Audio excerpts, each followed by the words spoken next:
우린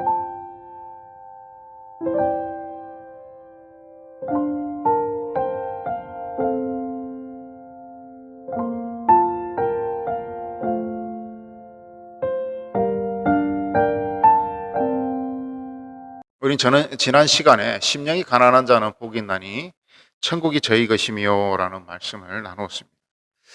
다시 한번 우리가 그 지난 시간을 되짚어 보면, 제가 여러분들에게 팔복이라는 것은 우리가 그동안에 대부분에 알고 있는 팔복에 대한 지식이나 인식은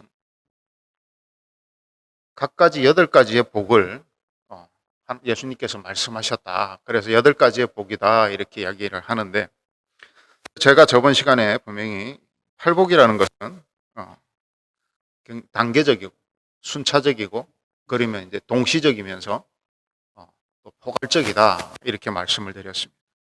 이 말이 좀 어려울 수 있습니다. 뭐냐면, 처음에는 심령이 가난한 자, 그 다음에 애통하는 자, 마음이 온유한 자, 그리고 마음이 온유해지면 의에 줄이고 목마른 자가 되고, 그리고 그 다음에 긍휼히 여기는 자의 삶을 살아야 되고, 그럼 다음 마음이 청결한 자의 삶을 살아야 되고, 그 다음에 화평케 하는 자의 삶을 살아야 되고, 그리고 그 다음에 의를 위해서 핍박받는 자의 삶이 이제 우리가 경험했다면, 이 8가지의 삶을 경험했다면, 이제 그 이후로부터는 이 단계를 거쳐서 처음에는 심령이 가난해지고 애통해지고, 이 단계를 이제 예수님을 처음 믿었을 때 순차적으로 일어나게 됩니다. 이걸 이제 우리가 신학적으로 풀었을 때 구원의 서정이다, 구원에 이르는 방법이다, 구원에 이르는 순서다, 이렇게 해서 어려운 말로 우리나라 한문으로 이제 구원의 서정이다 이렇게 이야기합니다. 그래서 각 교단마다 교파마다 좀 다르긴 합니다. 그러나 소명을 받고 중생을 하고 회심을 하고 이런 식으로 해서 성화롭게 되고 영화롭게 되어가 하는 것까지 그렇게 단계를 나누어 갑니다. 그것을 이제 예수님께서 이렇게 복으로 풀어서 말씀하신 게 바로 팔복이라는 것이죠. 그러면서 이제 우리가 이것이 다 이루어졌으면 이건 매번 우리의 삶에서 이제 동시적으로 일어나야 된다는 거예요. 매번 나의 심령이 가난해져야 되고, 또 애통하는 자가 되어야 되고, 마음이 온유한 자가 되어야 하고, 이게 이제 이 단계에서 이 모든 것을 우리가 다 거쳐왔다면, 이제는 이 삶이 우리 삶에서 늘 반복적으로 동시에 이루어져 나가야 된다는 것입니다. 그래서 그렇게 할 때에 우리에게 완전한 천국이 우리에게 소유되어지는 것이고, 우리의 삶에서 천국을 누리며 살아가는 것이다 라고 성경은 오늘 예수님의 말씀을 통해서 우리에게 전가하고 있습니다. 그래서 이제 저번 주에 우리가 심령이 가난한 자란 무엇이라고 제가 말씀을 드렸습니까? 노예의 삶이기 때문에 내가 영적으로 너무 가난해서 스스로는 자신을 구원할 수도 없고, 우리가 이제 기독교적으로 믿음으로 볼 때는 내가 내 스스로 죄를 발견할 수도 없는 상태를 말하는 거예요. 그러니까 내가 예수님께로 나오고 내가 구원받는 게 아니잖아요. 그죠? 예수님 우리를 찾아오신다는 말이 바로 그래서 있는 거예요. 우리가 심령이 가난해서 내 죄조차도 발견할 수 없는 상태, 그게 심령이 가난한 상태예요. 그러니까 오직 하나님의 은혜가 아니시면 우리는 죄를 발견할 수도 없고, 죄를 발견할 수 없으므로 우리가 회개할 수도 없고, 또 구원을 받을 수도 없고, 애통할 수도 없다라는 거예요. 그래서 심령이 가난해져서 하나님이 나를 찾아오셔서 내 죄가 발견이 되는 거예요. 우리의 그 천국 복음의 시작은 죄의 발견에서부터 시작이 됩니다. 그래서 내가 죄인이구나라는 그러한 마음의 자세를 가지고 우리가 하나님을 바라보게 되면 어떻게 돼요? 내가 참으로 내 창조주이신 하나님을 내가 몰랐고, 그분을 배신했고, 골고다 언덕에서 그때 그 무리들이 예수님을 못 박은 것이 아니라 나도 그 시간에 있지 않았지만 나도 그와 같은 삶을 살았던, 그리고 그 죄가 나에게 그대로 전가되어진 내가 죄인이라는 것을 깨닫게 되면 애통할 수밖에 없다는 거예요. 이 애통한다는 것은 정말 그 애간장이 끓는 그 통회함을 이야기하는 거 아니겠습니까? 그래서 우리가 하나님 안에서 정말 진정한 천국을 바라보려면 처음에는 죄를 발견하면서 우리가 죄인이라는 것을 알게 되고, 나는 스스로 아무것도 할 수 없고, 죄도 발견할 수 없고, 내 죄도 사함받을 수 없고, 내가 내 죄를 스스로 해결할 수 없기 때문에 오직 하나님만 바라봐야 되기 때문에, 하나님의 은혜가, 그래서 하나님의 은혜이시구나, 오직 하나님은 사랑이시구나, 하나님은 은혜의 하나님이시구나를 고백하게 된다는 것입니다. 그러므로 너희가 비로소 죄를 발견함으로 이제 천국을 바라볼 수 있게 되는 거예요. 그리고 이 8가지의 복에서 마지막 단계인 의를 위하여, 이제 그러면 이제 내가 죽기를 각오하고 예수 그리스도의 십자가를 지고, 예수님께서 네가 너의 십자가를 지고 나를 따르라는 그 말씀대로 내가 내 십자가를 지고 11절과 12절에 우리가 예수 그리스도의 이름으로 오히려 고난도 많이 받고 어려움도 많이 당했겠지만, 그러나 의를 위하여 핍박받을 각오가 되어 있는 자라면, 이제는 하나님의 그 의를 위해서 핍박받을 각오가 되어 있는 자라면 이제 너희는 천국을 소유한 자라고 팔복의 마지막을 방점을 찍게 되는 것입니다. 그래서 예수님이 전혀 별개의 복을 이야기하는 것이 아니라 하나된 천국 매뉴얼을 강조하는 것이다 라고 저번 주에 우리가 말씀을 나누었는데, 자, 그러면 우리가 영상을 한번 보고 다시 우리가 말씀을 이어가도록 하겠습니다. 소문난 문제아의 집안의 골칫덩어리, 바로 접니다. 교도소를 제 집처럼 들락날락 하면서도 부끄러운 줄 몰랐죠.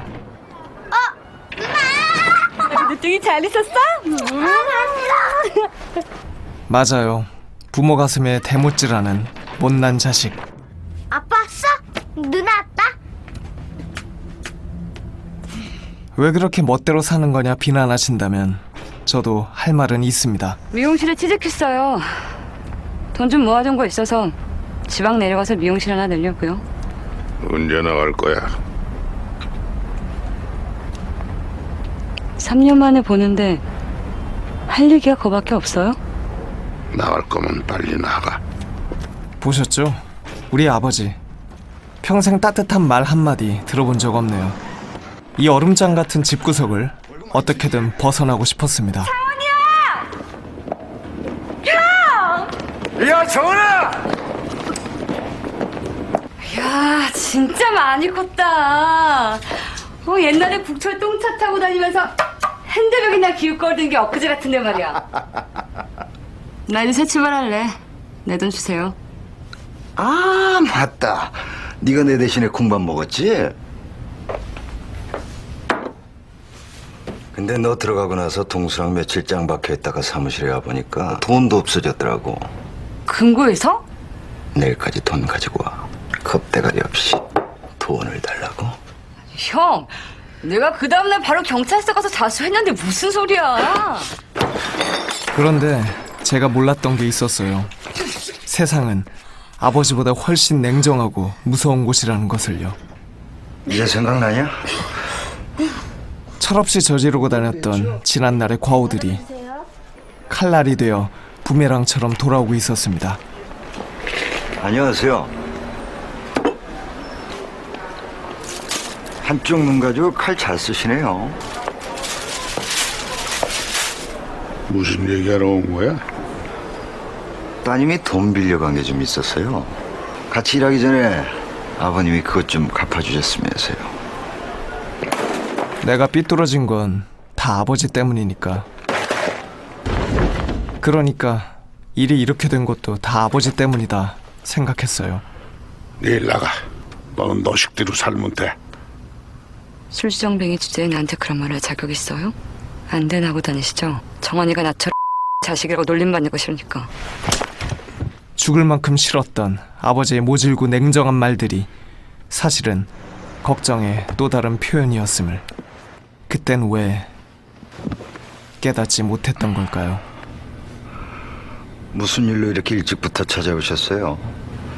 이제 정훈이 고생할 만큼 했으니까 그냥 좀 놔뒀으면 좋겠습니다. 존댓말 할 거면 무릎을 꿇어야지.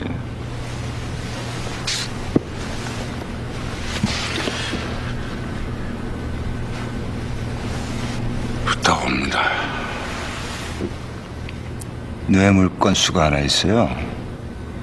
높으신 분하고 정은이하고 한 뛰고 나서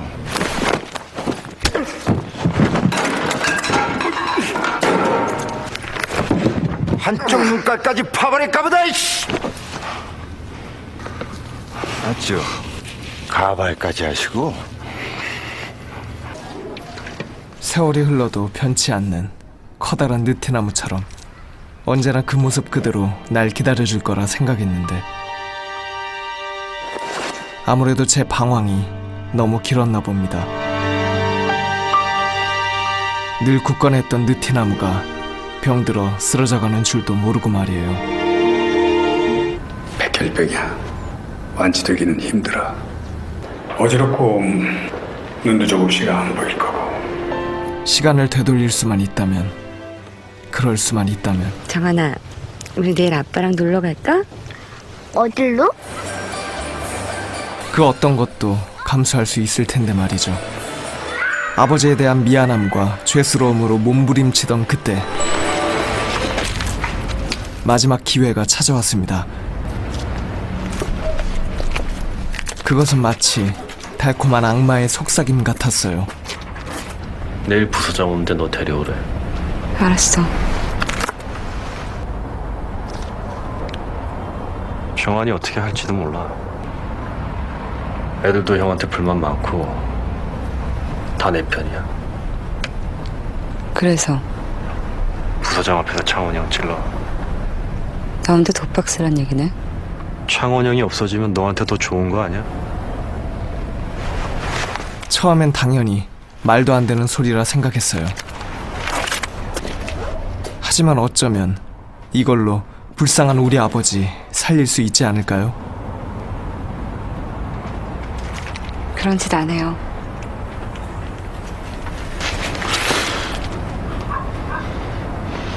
하지마. 안 한다고는 했지만 자꾸 고민이 되는 건 왜일지.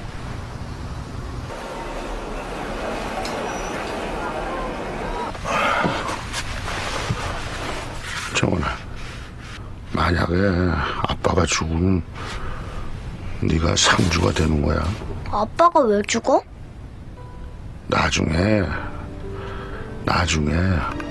자, 누나를 위하여. 담담하게 마지막을 준비하는 아버지를 보고 결심했습니다. 할 수 있겠어? 돈 더 입금시켜. 얼마나? 2배. 알았어. 너무 늦었을지 모르지만 마지막으로 딸 노릇 한번 제대로 해보려고요. 이충면 끝방 일본은 그런데 바보같이 왜 몰랐을까요? 하지마. 아빠가 왜 죽어? 누나를 위하여. 내가 죽는 날까지 널 떠날 수 없다는 걸. 이번에도 역시 전 아버지 당신에게 죄인입니다.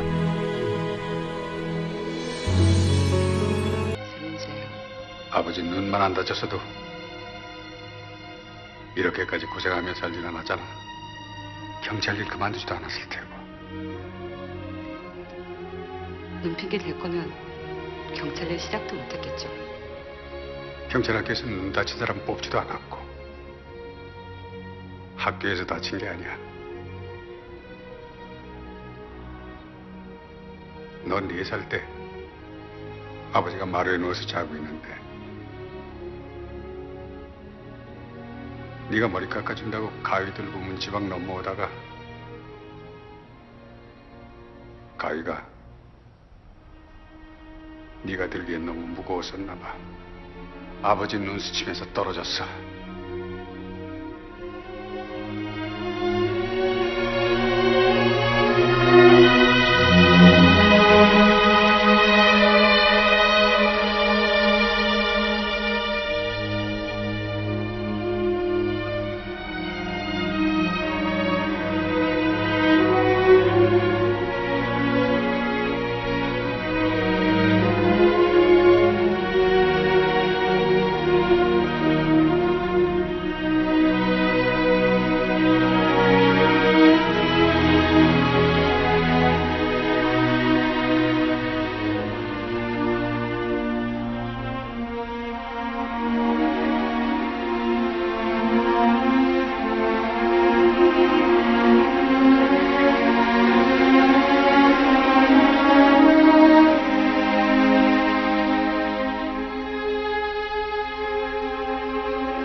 자, 저 영상을 보면서 오늘 말씀 애통하는 자는 복이 있나니 그들이 위로를 받을 것이며라는 말씀을 다시 한번 봤으면 좋겠습니다.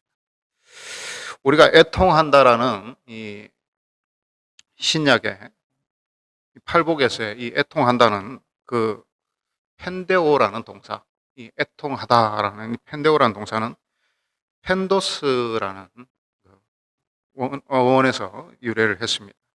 이 뜻은 뭐냐면 슬퍼하다, 애도하다, 애통하다를 의미하고 흔히 죽은 자를 위해서 슬퍼하거나 애통한다라는 것입니다. 근데 여기서 누가 죽었느냐? 내가 심령이 가난해지니까 내가 죄인인 걸 아는 거예요. 그리고 나를 이렇게 바라보니까 하나님의 은혜로 내 죄를 발견하고 바라보니까 내가 영적인 사망 상태에 있고 내가 죽은 자라는 것을 바라보면서 내가 그동안 내가 죽었던 자구나. 내가 정말 소망이 없던 자였구나. 하나님이 아니시면 나는 그냥 쓰레기에 불과한 그냥 죽어도 아무 상관없는 나를 하나님이 영원한 생명 주셨구나라는 그 나 자신을 바라보면서 애통함과 또 하나는 내가 예수 그리스도께서 나를 위하여서 내가 알기 전에도 내가 태어나기 전에도 그의 십자가의 보혈을 통해서 내가 구원받았음에도 불구하고 내가 그때 그 무리들과 같이 예수님을 십자가에 못 박은 자라는 것을 내가 스스로 내 자신을 바라보면서 애통할 수밖에 없다라는 것입니다. 오늘 사랑하는 여러분, 우리가 진정한 하나님의 위로를 받기 위해서는 우리는 진정한 애통의 가정이 있어야 된다는 것입니다. 진정한 애통이라는 것은 나는 사망한 자다. 내가 그리스도와 함께 죽었고 내가 그리스도와 함께 다시 살았나니 라는 말씀이 이제 예수님의 그 말씀이 무슨 말씀인지 우리가 우리의 가슴에 받아들여지지 않습니까?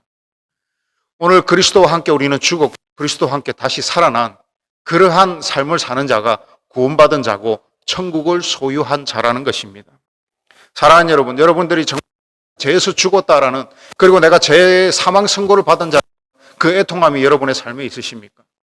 오늘 이 가족이라는 이 영화를 보면 이 수혜라는 이 사람이 어릴 때 자기가 빗나가고 그리고 그 다른 삐딱한 길을 걸었던 이유가 아버지 애꾸눈에 어머니는 일찍 돌아가시고 아버지는 애꾸눈에 정도 별로 없는 사람이고 그리고 시장 바닥에서 생선 장사를 하는 그래서 친구들이 놀리고 그래서 내 동생도 놀림을 받을까 봐 아버지에게 반항하고 그러한 삐뚤어진 삶을 살았다.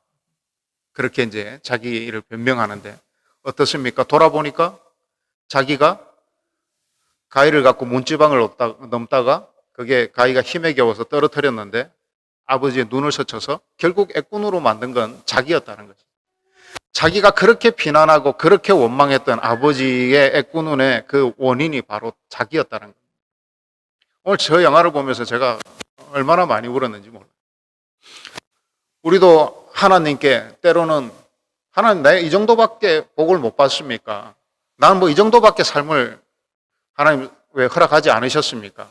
하나님 나는 이런 어려움이 있는데 왜 이렇게 해결하지도 못하고 어려움에 나는 매일 이렇게 고초를 당해야 됩니까? 알고 보니까 그게 내 죄 때문이었던 거예요. 그런데 우리는 하나님께 원망하고 예수 그리스도께를 원망하고 우리 예수 그리스도께서 우리에게 명령하신 것에 대해서 우리는 부담스럽고 그것에 대해서 우리가 바르게 살아가려고 하는 것들에 대해서 핑계댈 때가 참 많이 있지 않습니까? 오늘 그럼에도 불구하고 예수님은 우리를 사랑하시고 우리의 죄를 덮어주시고 우리를 찾아오셔서 너희 애통하는 너희들에게 내가 구원을 주노라 평안을 주노라 위로를 주노라고 말씀하고 계시지 않습니까? 오늘 애통하는 이 자들에게 예수님께서 그 애통의 그 주인공 되시는 그분이 내가 너희에게 위로를 줄 것이다라고 말씀하고 계시는 것입니다. 이것은 그 주인공이신 그 당사자 그 예수님께서 우리에게 위로를 약속하셨기 때문에 이것은 반드시 지켜지는 약속이라는 것이죠. 사랑하는 여러분, 그러나 이 위로를 받을 수 있는 자격, 이 위로를 받을 만한 자격을 가진 사람은 바로 진정으로 내 죄를 고백하고 내 죄를 발견하고 진정으로 애통하며 나는 정말 영적 사망 상태의 노인자였지만 하나님이 구원하여 주셨고 내가 그 하나님의 은혜를 통하여서 내가 구원받았노라고 내가 진정으로 고백하며 눈물을 흘리며 애통하는 자에게 하나님께서 너에게 참 위로를 주시겠다라고 말씀하고 계시는 것입니다. 사랑하는 여러분, 하나님 안에 있으면서 늘 나는 불안하고 때로는 위로받지 못하는 것 같고 나는 왕따 당하는 것 같고 하나님 나를 바라보시지 않는 것 같이 느껴질 때가 있지 않습니까? 사랑하는 여러분, 그렇다면 내가 정말 진정한 죄를 고백하고 내 죄에 대해서 정말 애통함의 가정이 있었는지 여러분의 삶을 한번 돌아보시기를 바랍니다. 오늘 정말 진정한 애통을 하나님께 우리가 올려드렸다면 하나님께서는 우리를 참 위로로 여러분들을 인도하여 주실 줄 믿습니다. 그러나 대부분의 오늘 이 예배에 참석하신 모든 분들이 하나님의 위로를 경험하셨기 때문에 아마 이 자리에 나와서 하나님께 예배드리고 또한 예배드리는 줄 믿습니다.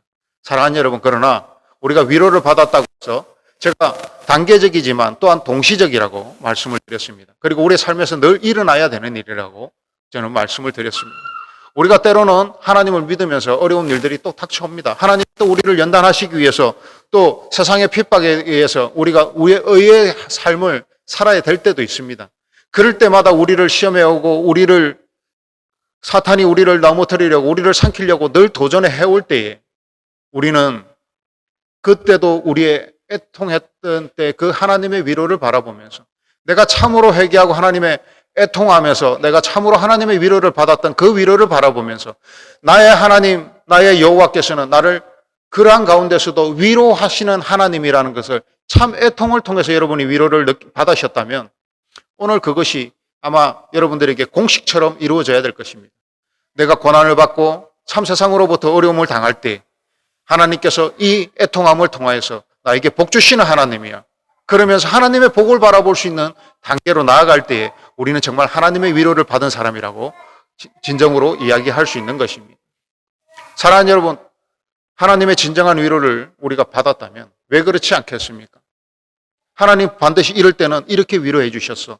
이렇게 나를 붙들어 주실 거야. 나를 격려해 주실 거야. 내 손 잡아 주실 거야. 나를 위해서 눈물 흘려 주실 거야. 그러므로 나는 이 일을 견딜 수 있어. 오히려 받는 복이 더 크니까 라고 고백할 수 있지 않겠습니까? 그리고 그것을 내 삶의 근거로 하나님께 나아갈 수 있는 것이 아니겠습니까? 사랑하는 여러분, 오늘 팔복이라는 것은 그냥 단순히 8가지의 복을 우리에게 이야기하고 있는 것은 아닙니다. 그러므로 여러분, 오늘 우리가 8가지의 복을 단계적으로 해나갈 때에 우리가 그 단계에서 어떠한 은혜와 어떠한 삶을 누려야 되는지를 다시 발견했으면 좋겠습니다. 먼저 그리고 이 말씀을 다시 한번 우리가 정리를 해보면, 자, 우리가 그럼 애통하는 자의 삶에서 어떻게 하면 하나님의 위로를 누리겠습니까?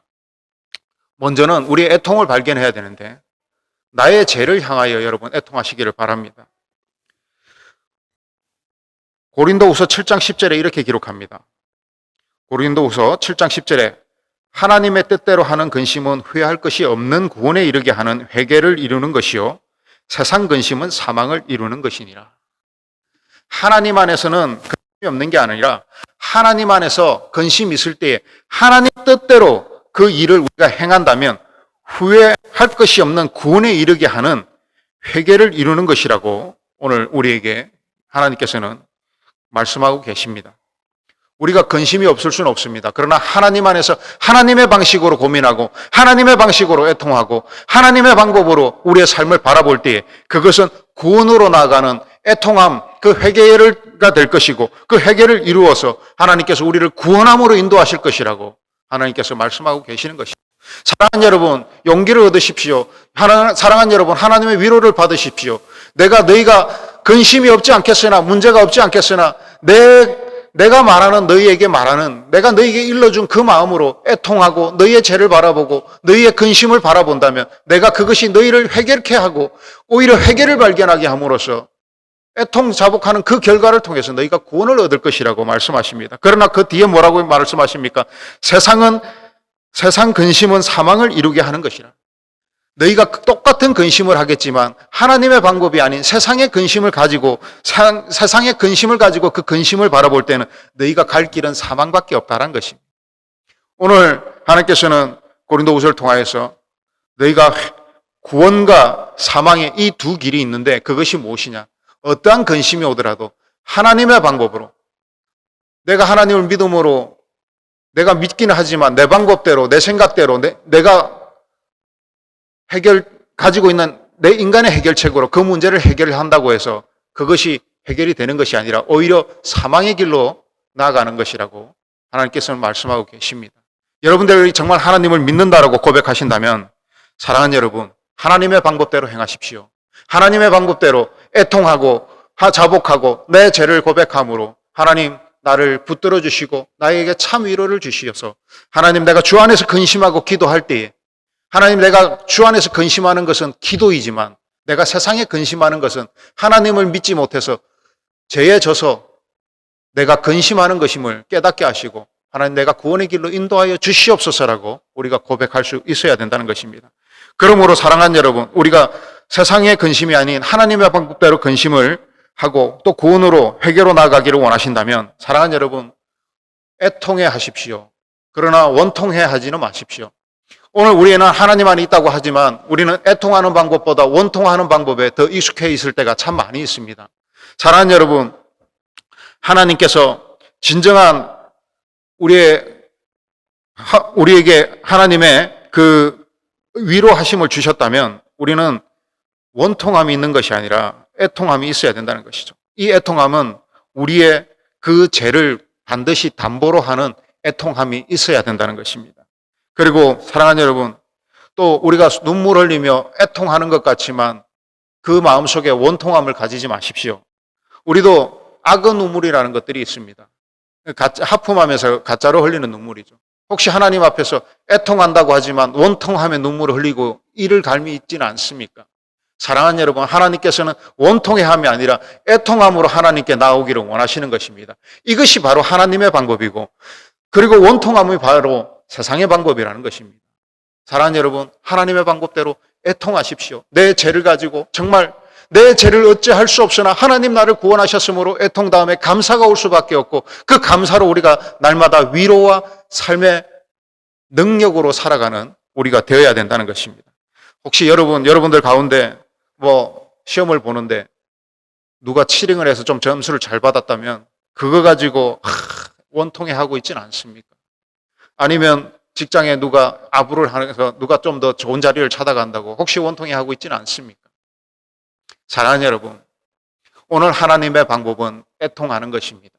내 죄를, 내 인사이드, 나의 그 안을 바라보시기를 바랍니다. 세상의 원망을 찾고 세상의 근거를 찾으려면 너무나도 많이 있습니다. 그러나 하나님은 나를 바라보라고 말씀하십니다. 네 죄를 애통해 하라고 하나님께서는 우리에게 말씀하고 계시는 것입니다. 사랑하는 여러분, 오늘 예수님께서도 세상의 질고를 지고 가시면서 세상의 애통을 또 바라보시는 모범을 오늘 우리에게 보여주셨습니다. 사랑하는, 먼저는 나의 죄, 내 속에 있는 죄를 바라보시면서 애통하시고 그리고 내가 정말 하나님의 용서함과 하나님의 위로와 하나님의 그 위로를 통하여서 내게 감사의 삶이 있다면 여러분, 이제는 하나님께 구원받은 자로서 세상을 향하여 눈을 돌리시고 주 예수 그리스도의 방법대로 세상을 향하여 우리에게 주어진 그 사명으로 애통하시기를 바랍니다. 예수님께서는 누가복음 19장 41절에 누가복음 19장 41절에 이렇게 기록하십니다. 말씀하십니다. 가까이 오사 성을 보시고 우시며 이스라엘 성을 바라보면서 저 멸망에 놓인 저 성을 바라보면서 하나님께서는 예수님께서는 눈물 흘리며 애통하셨다고 말씀하십니다. 또 누가복음 22장 44절에 예수께서 힘쓰고 애써 더욱 간절히 기도하시니 땀이 땅에 떨어지는 핏방울같이 되더라. 예수님은 우리의 죄를 향하여서 오히려 자기를 죽이려고 하는 우리의 죄를 향하여서 우리 같은 죄인을 향하여서 오히려 땀이 핏방울이 되길 정도로 애통하며 우리를 위해 기도하셨다는 것입니다. 이것이 예수님께서 우리에게 요구하시는 것입니다. 세상을 향하여 애통함으로 정말 이 세상에 아직 구원받지 못한 자들을 위하여서 교회와 너희가 교회되었으므로 너희가 교회에 주어진 그 사명을 감당하라고 말씀하시면서 세상을 향하여 애통하는 것이 너희가 먼저 복받은 자의 사명이다라고 말씀하고 계시는 것이죠. 사랑하는 여러분, 오늘 우리의 죄를 가지고 그냥 거기에 멈춰 있는 것은 초신자의 삶에 지나지 않습니다. 정말 여러분들이 이제 구원을 받았고 하나님의 천국을 확정받은 자라면 사랑하는 여러분, 이제는 세상을 향하여 애통하십시오. 구원받지 못한 자들, 저 죽어가는 자들을 위해서 애통하는 삶을 살 때에 하나님의 더 큰 위로, 정말 진정한 하나님의 그 위로가, 세상이 줄 수 없는 그 완벽한 위로가 오늘 우리에게 주어진다는 것입니다. 죄 없이 쓰인 그분께서 우리를 위하여 십자가에 못 박히심으로도 그럼에도 불구하고 우리를 바라보면서 애통하시는 그 마음, 오늘 여러분들에게 이 마음, 예수 그리스도의 마음이 전달되어지기를 간절히 부탁드립니다. 그리고 사랑하는 여러분, 또 한 가지는 여러분, 예수 그리스도의 위로하심으로 힘과 능력을 얻고 진정한 위로를 받으시는 여러분이 되시기를 주님의 이름으로 간절히 축복합니다. 사랑하는 여러분, 오늘 사탄이 우리에게 소금을 많이 던집니다. 그리고 사탄이 창조 이후로, 아담과 하와의 이후로 오늘 여전히 쉽게 우리에게 통하는 방법은 이런 방법입니다. 너는 왜 그 모양이냐? 너는 언제나 같은 실수를 되풀이하냐? 그런 모습이 하나님과 함께 하시겠고 하나님이 복 주시겠어? 아니요. 사랑하는 여러분, 오히려 이런 면에서는 여러분이 위로와 여러분이 용기를 가지시기를 바랍니다. 오늘 우리가 유치원 때 당하는 어려움이 다르고, 초등학교 때 어려움이 다르고, 중고등학교 때 어려움이 다르고, 대학 가서 어려움이 다르고, 또 성인이 되었을 때 어려움이 다른 것이죠. 매번 새로운 삶들이 우리에게 도전해 옵니다. 새로운 환경들이 우리에게 주어집니다. 그럴 때마다 사탄은 너 봐, 하나님이 사랑하지 않잖아. 너는 왜 삶이 그래? 라고 했을 때 여러분, 그러한 사단의 속임수에 속지 마시기를 바랍니다. 이것은 창조 이후 아담과 하와부터 지금까지 여전히 믿는 자를 넘어뜨리려고 하는 가장 잘 통하는 사탄의 게임이라는 것이죠. 사랑하는 여러분, 오늘 여러분의 위로는 하나님의 위로가 여러분들에게 있습니다. 진정한 하나님의 위로가 오늘 여러분들에게 있고, 오늘 여러분들이 그 위로를 진정으로 맛보셨다면 사랑하는 여러분, 용기 잃지 마시기를 바랍니다. 그리고 사단의 게임에 넘어가시지 말기를 바랍니다. 오늘 요한복음 14장 27절에 뭐라고 말씀하십니까? 세상이 줄 수 없는 평안을 너희에게 주노라고 예수님께서 제자들을 만나셔서 성천하시기 직전에 그 제자들에게 말씀하십니다. 이것은 세상이 알 수 없는, 세상이 줄 수도 없는 평안을 너에게 주노라고 말씀하고 계시는 것이죠. 오늘 세상이 줄 수 없는 그 완벽한 위로와 평안이 오늘 여러분들에게 주어졌습니다. 어떠한 사랑의 게임에 넘어질 것이 아니라 오늘도 하나님께서는 내가 애통하며 하나님의 방법대로 하나님의 방법 안에서 근심하고 나갈 때 하나님께서 나를 위로하시고 승리 주신다고 하나님께서 약속하셨으므로 나는 사단아 물러가라. 나는 하나님의 능력으로 하나님 안에서 하나님의 선하신 근심, 하나님의 선하신 능력 안에서 선한 근심과 긍정의 근심과 하나님이 허락하신 그 안에서의 능력의 근심을 바라보면서 나는 내 죄를 발견하고 애통자궁함으로써 구원을 확정받았고 하나님의 구원 안에서 나는 승리하겠노라. 사단아 물러가라. 자신 있게 외치는 천국을 소유받은 여러분의 삶의 외침이 되시기를, 또한 용기와 위로가 되시기를 주님의 이름으로 간절히 축원드립니다. 사랑하는 여러분, 오늘 이 영상을 또 말씀을 기억하시면서 사랑하는 여러분, 오늘 우리는 영적으로 사망한 상태에서 아무것도 할 수 없는 우리의 죄를 애통자복하는 그러한 모습을 바라보면서 내가 아무것도 할 수 없고 나는 늘 실패하는 사람이라고 우리를 봐왔을지 모르겠지만 하나님 분명 말씀하십니다. 내 방법 안에서 하는 근심은 너희가 내가 너희를 회개로 인도하는 것이고 너희가 너희 죄를 깨닫게 함으로써 너희를 구원하고 천국으로 가게 하기 위해서 너희에게 내 방법대로 근심하며 방법으로 너희를 근심하게 하는 그 방법으로 너희를 바라본다고, 너희를 깨우쳐 주신다고, 너희를 훈련한다고, 양육한다라고 말씀하고 계십니다. 이것은 사단의 게임이 아닙니다. 여러분, 근심이 있으십니까? 하나님 앞에서 치열하게 애통하고 고민하고 근심하고 그리고 하나님의 그 여러분의 눈물의 결과를 하나님 앞에 올려드린다면 하나님께서 위로하여 주시고 축복하여 주시고 해결하여 주시고 여러분을 승리로 이끌어 주실 줄을 믿습니다. 사단의 게임에 넘어지지 마시고 오늘도 용기 얻으셔서 힘을 얻으셔서 나는 주가 보호하는 절대 주권자의 그 보호 안에 있는 나는 승리한 자라는 그 믿음을 가지고 오늘도 세상에 나가셔서 승리하시고 또한 주의 복음을 마음껏 외치시는 여러분의 삶이 되시기를 주님의 이름으로 간절히 축복하고 축원합니다. 기도하겠습니다.